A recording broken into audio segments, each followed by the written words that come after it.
This is insulin. When it works, it keeps a type 1 diabetic alive.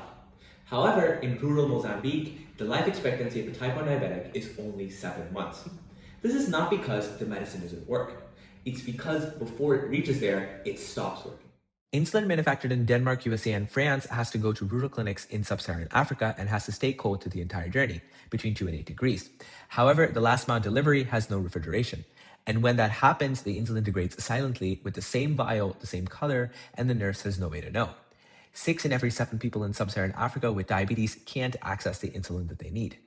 34 million adults untreated. This is not a cost problem, it's a structural engineering problem, and nobody has solved it. InsuSafe is a modular benchtop bioreactor system that allows a trained nurse in a rural clinic to produce, purify, store, and verify pharmaceutical-grade human insulin, entirely on-site without a cold chain. Insulin will be made in the same building where it is used. Module 1 is a 15-liter fed batch bioreactor. The Bacteria pasteuris yeast secretes insulin precursor directly into liquid over 5 days. Module 2 is a membrane filter that removes all the yeast, followed by a column purifier that purifies the insulin precursor. Enzymes converted to finished human insulin, with a 65% yield at 29 grams per batch. Now, Module 3 is the cooler where I want to spend a moment. Conventional refrigeration needs grid electricity, but in rural Africa, that's not reliable. So we designed 3 layers working together. The exterior is a reflective coating, with high emissivity aluminum foil that bounces off solar radiation. The walls are made of an aerogel composite insulation, with a thermal conductivity that's twice as good as foam. And at the top is a continuously wetted evaporative pad. Air enters through side slots, passes over the wet media, water evaporates, and absorbs heat. The cooled air flows down through 3D printed corrugated channels that we designed to maximize contact time. And that keeps the vials at 2 to 8 degrees Celsius. The last module is a test strip. Before any vial reaches a patient, a nurse dips it in a sample from the batch. Green, the insulin is viable. Red, the batch is rejected. No commercial equivalent of this system exists anywhere in the world.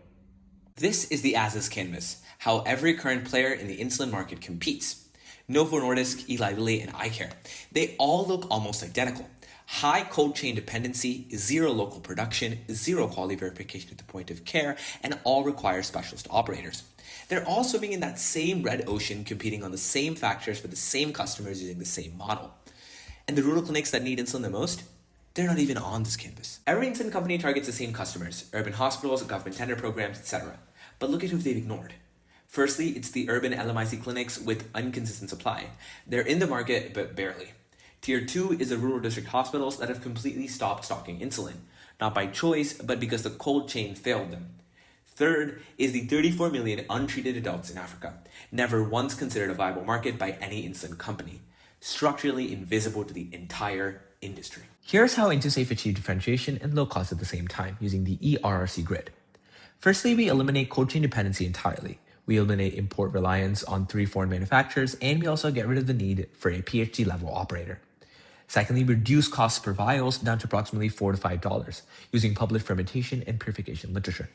We also reduce the downstream process from 15 steps to 2. Further, we raise the supply reliability to near certain for any clinic with a unit. And we raise patient safety because every batch is verified before it can reach a patient. And finally, we create something that has never existed. Point-of-care insulin biomanufacturing as a category, and an integrated quality test strip that is no commercial equivalent anywhere in the world. This is the 2B canvas. InsuSafe doesn't just perform better on the existing factor, it competes on a completely different set of factors entirely. And that is the BlueOcean. The BlueOcean has been validated. The website and prototypes are live and sourced. We're also in active outreach to IITs and NITs in India for design validation and partnership. We've also identified funding pathways across the Gates Foundation, the Wellcome Trust, the NSF, the NIH, and the UNICEF Innovation Fund. And we're also preparing a provisional patent on the integrated 4-module architecture, which is no commercial equivalent anywhere in the world. Every player in the insulin market competes on cold chain reach, distribution, and brand. InsuSafe doesn't compete on any of those factors. We eliminate the cold chain entirely, which is both the primary source of failure and the primary source of cost. Local production removes the 10,000 kilometer supply chain in one move. That's not a trade-off, that's a structural redesign. And we know this will succeed because the need is real, the science is published, and the engineering is feasible. The market is 34 million untreated patients that has never been once served. Frederick Banting once sold the patent for insulin for $1. He said it belongs to the world. 100 years later, the world still hasn't received it. InsuSafe is how we make that happen. My name is Sai Hirsch. Thank you for watching.